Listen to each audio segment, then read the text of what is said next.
Welcome back to the Sonic Locker Room. This is Bill Althouse of Sideliner Sports, and we're celebrating our 18th year, bringing you the best and the brightest from Eastern Jackson County and the metro area. And we're going to have some fun today, visit with Brian Bliss. He's the boys and girls track and field coach of Harrisonville High School, and big meet this Friday at Excelsior Springs, and it just continues to get bigger as the season goes on. Next week, you're hosting the conference meet at Harrisonville High School. Brian, what's it like competing in the biggest meet of the season so far and having all the hosting duties? I mean, it's a little bit more stressful, obviously, having to make sure that everything's set up and taken care of and all of that. But the nice thing about how we typically handle conferences, we have all the conference teams take over events and help out with events, so it doesn't all have to fall on the host team taking over. Other than that, once the meet gets started, it's just like any other meet.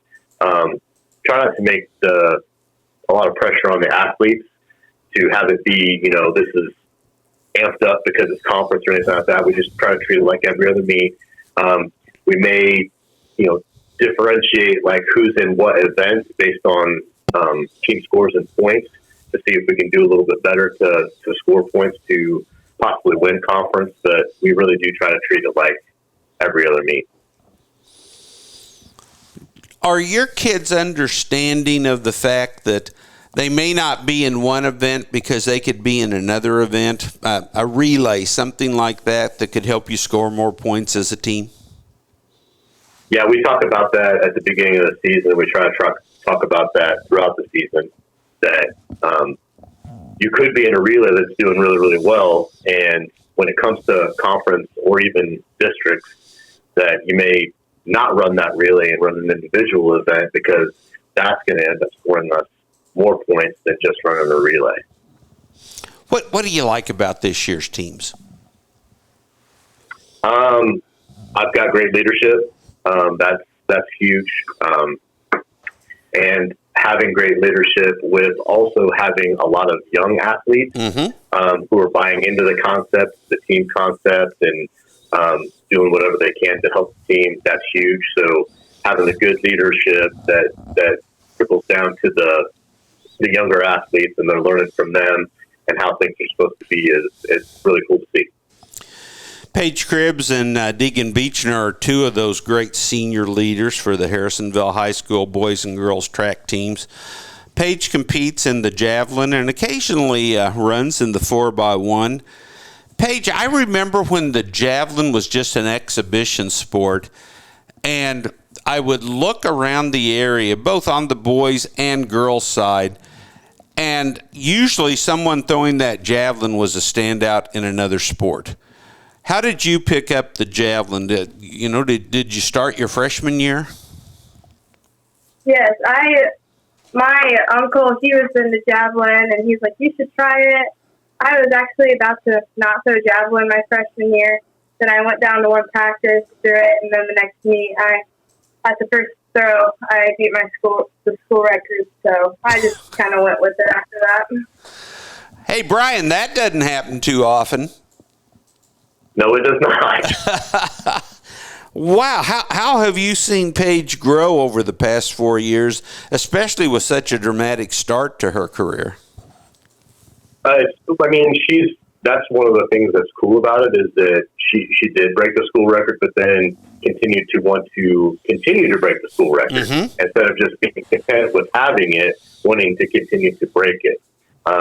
So just continuing to work hard at the event, and then obviously instead of just breaking the record, wanting to make it to state, and now this year as a senior, obviously we're wanting to make it onto the podium, and hopefully we can make it to the top of the podium this year.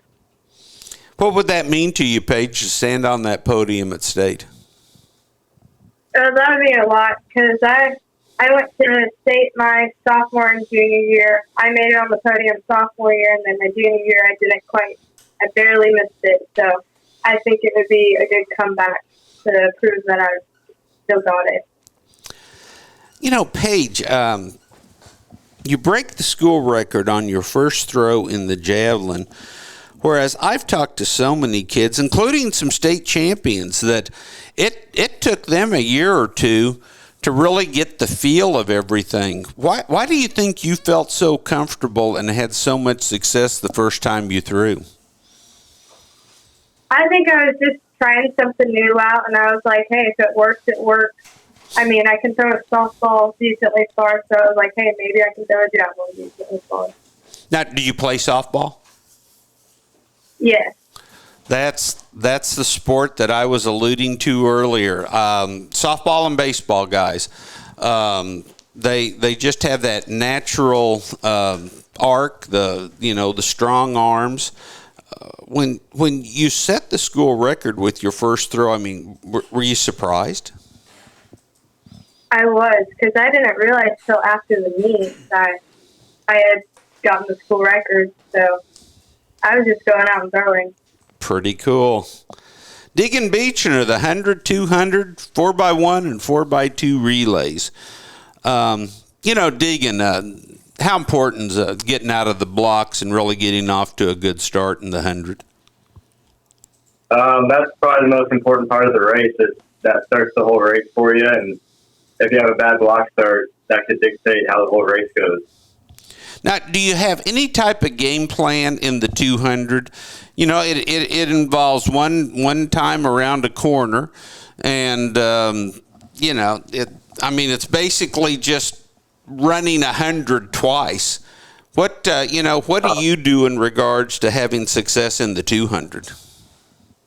It's kind of a big part again of getting out of the block and getting a good start, holding that, and then once you come around that corner, you kind of slingshot yourself out of the corner and just try and hold your momentum the best you can.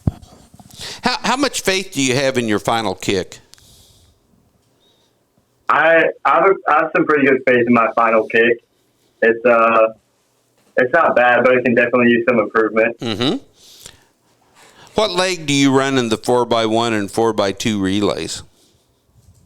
So all the way from my freshman year to my junior year, I ran the first leg, and then these last couple of meets of my senior year, I've been the anchor. Wow. As a youngster, running that first leg, trying to put your teammates in the best possible position, how did you approach that where you didn't receive the baton, but you handed it off to a teammate?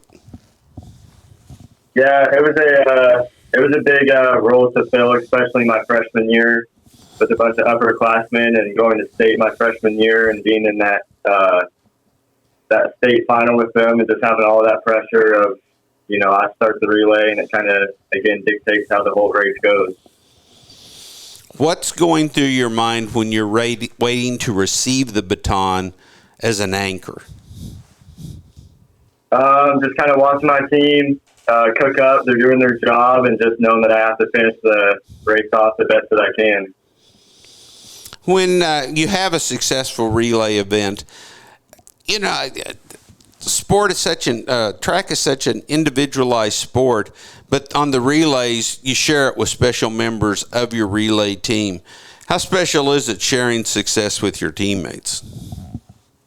Honestly, it's pretty special, especially putting the hard work in all week and all season, and then you come down to that final moment and just putting it all together and be able to share that with some of your close or best friends, even within track. It's a pretty good experience.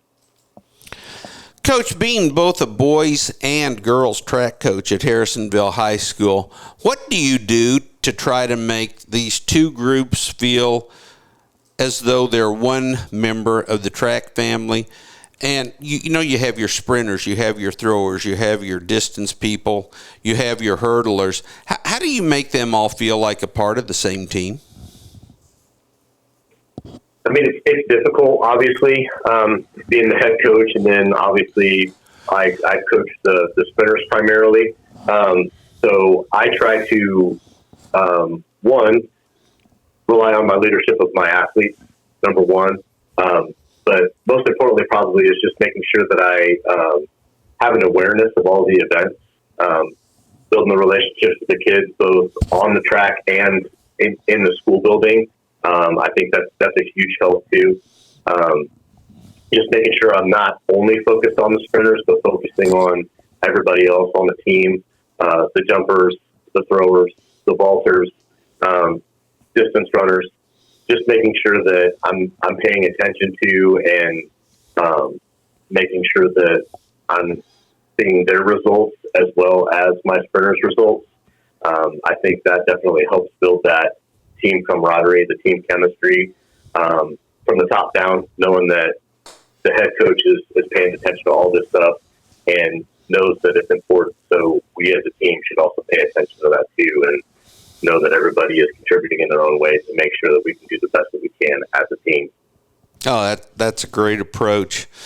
Brian Bliss, Paige Cribbs, and Deegan Beechner, we can't thank you enough for joining us today.